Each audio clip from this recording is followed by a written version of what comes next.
planning a wedding, we all know, can be very stressful, but imagine going through all the work only to find out that your future husband or wife is not fully divorced from their prior marriage. And this is a real problem that many couples face. In fact, the LA courts looked at dormant divorce cases and warned people to settle their cases or else. And joining us now is prominent divorce attorney Christopher Melcher of Walzer Melcher. Thank you so much for joining us today. Sure. Well, how common is this to not know that you're that you're still married and you don't even know it? It's more common than you would think, and there's many people who will go ahead and file for divorce. They'll submit their papers to the court, they'll get a stamp on it, and then they'll think that's all they had to do.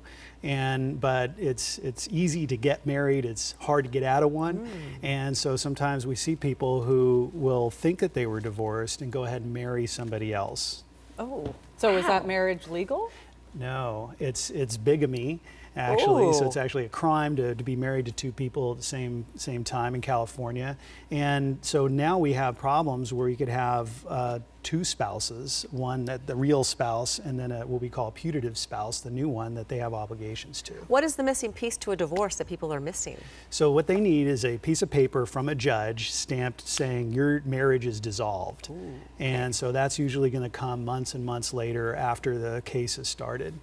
Well, so if you want to, I mean, sort of going off course here, but if you're going to get married to someone who's been married before, would it behoove you to just double check or go to the courts or call the courts? Like, is there an easy fix? I think it's a great idea to make sure that that's all done and that there's a divorce judgment in place and all those obligations are done, so they're starting their marriage fresh and not having problems carrying over from the prior. So they check with their I guess their attorney, or how do they find out? They go to the attorney, or they can go to the courthouse and get those records. They're all public records. Wow, that's pretty crazy, isn't it? That is crazy. And then let's talk about it. Let's say someone isn't getting married, but they're in a really long-term relationship, and they are actually still married unbeknownst to themselves.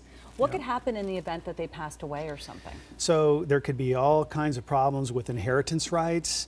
Where maybe there's going to be a fight after death, which is really ugly. There can be problems with retirement rights that are being accumulated.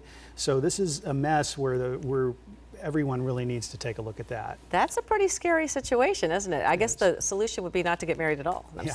I'm teasing. I'm totally kidding. We like to joke about that. Christopher Melcher of Walzer Melcher, thank you so much. Your offices are in Woodland Hills. Yeah. So hopefully you're not in need of a divorce attorney, but if you are, you're one of the best. So thank you very much. Appreciate it. Well.